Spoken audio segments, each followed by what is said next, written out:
Sabado na naman, weekend.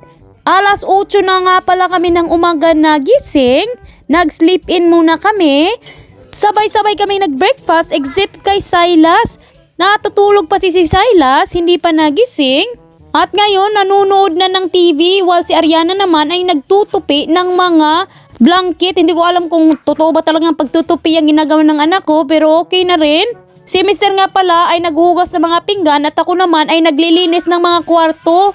Inulungan din ako ni Mr. sa paglilinis at pag-vacuum sa aming sala.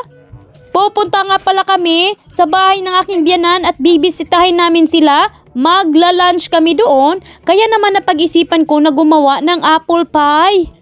Napakadali lang pala gumawa ng apple pie, kailangan mo lang ng 3 green apples. Hihiwain mo lang ito ng pagganito. Pagkatapos ay i-square natin ito ng maliliit. Alam nyo ba na mas maganda talaga gawin at lutuin ang green apple kesa naman sa red apple. So naglagay nga pala ng butter sa pot. Pagkatapos ilalagay natin yung apple na hiniwa natin kanina. Lulutuin lang natin ito hanggang sa maluto yung apple, 5 minutes. Pagkatapos ay maglalagay tayo ng brown sugar, cinnamon powder at saka kunting asin. Imimix lang natin ito together at ganito na ang itsura. Para na siyang nakaramelize na apple. Pagkatapos ilalagay natin to sa another bowl. Ngayon naman ay magre-ready ako sa aking egg wash. Maglalagay ko ng itlog at saka tubig. Kaunti lang tubig.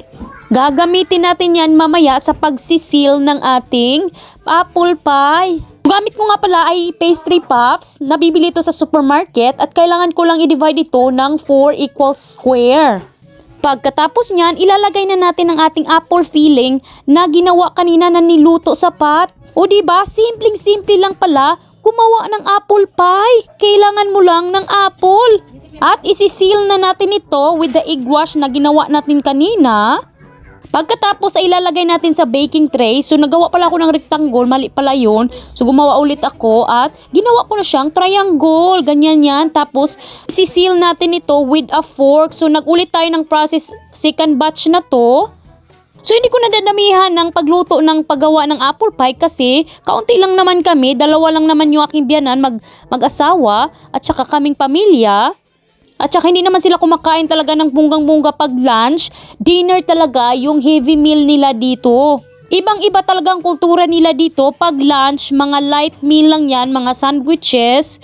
Wala talagang mga para sa atin na meron tayong rice at saka sabaw. So ibe-bake ko na pala ito sa bahay na aking biyanan. So dinala na namin, nilagay ko sa likod ng kotse.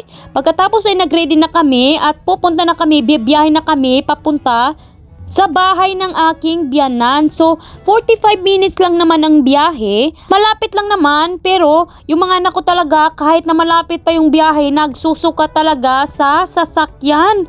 Palagi silang nahihilo. Pagkarating namin sa bahay ng aking biyanan, ay naglaro agad yung aking mga anak sa kanilang garden. Ako naman ay inisikaso ko sa taas yung mga pagkain. At ito na nga pala yung ating apple pie. Meron ding ginawa yung aking biyanan na mga pagkain. So ito na yung lunch namin, ketchup lang at saka pie. Tinikpan nga pala ni Mr. yung ating apple pie at nasarapan talaga siya. Sabi niya, damihan daw yung ating apple filling kasi medyo konti lang. Naglagay din pala siya ng whipping cream. Si Mr. talaga mahilig sa whipped cream. Ako talaga hindi ako mahilig sa mga whipped cream at saka cream. Pagkatapos nga pala naming mag-lunch ay bumaba kami sa silong at nagpunta kami sa garden. Ito talagang paborito kong gawin dito sa bahay ng aking biyanan.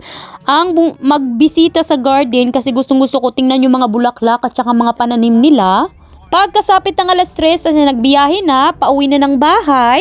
Malayo-layo pa kasi ang biyahe namin at kailangan pa namin masikaso para sa aming dinner. Pag-uwi sa bahay, napag-isipan kong gumawa ng tanghulo.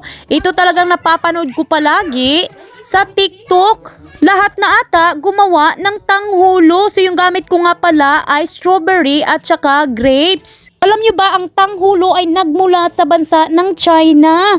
So ang ginagamit nga nila ay hindi strawberry or grapes, ginagamit nila ang prutas na tawag hawthorn fruits. Pero unfortunately, hindi ko makita yung hawthorn fruits kung saan man yan. Strawberry lang ang grapes ang gagamitin natin. So hugasan natin ito pagkatapos i-dry natin. So alam niyo sa Korea, famous na rin itong tanghulo. Pero originally talaga ito from China. Isa itong famous street food sa China. So tingnan natin, i-try natin kung masarap ba talaga itong tanghulo. 3 ingredients lang ang gagamitin. Sugar. Maglalagay tayo ng 1 tasang tubig. Pagkatapos ay iluluto natin ito sa pot. Hahayaan lang natin itong kumulo at pagkatapos ay i-cheese na natin kung mariready na ito, ilalagay natin sa tubig at pag straight na daw at matigas na yung sugar, pag nilagay mo sa tubig, ay ready na daw ito. So ayan, titry na natin. Binagsak na ni Mister sa ating caramelized sugar. Pagkatapos ay i-dip natin sa cold water at repeat the process lang. Sinubukan din natin yung grapes, dinip sa ating sugar. Pagkatapos dip again sa cold water. Tanghulo! Okay, taste it now. Which one do you want, Sai? Strawberry or grape? Strawberry. Oh, Try it! He's going to try a grape. okay. Yeah? What was it? Mommy's gonna try the strawberry too.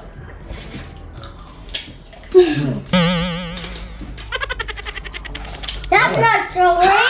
Very chewy.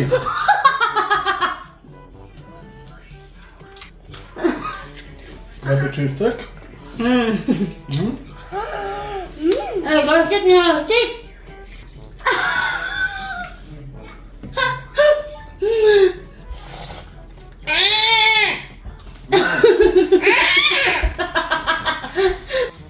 Food. This is a good food ever. I've no teeth left.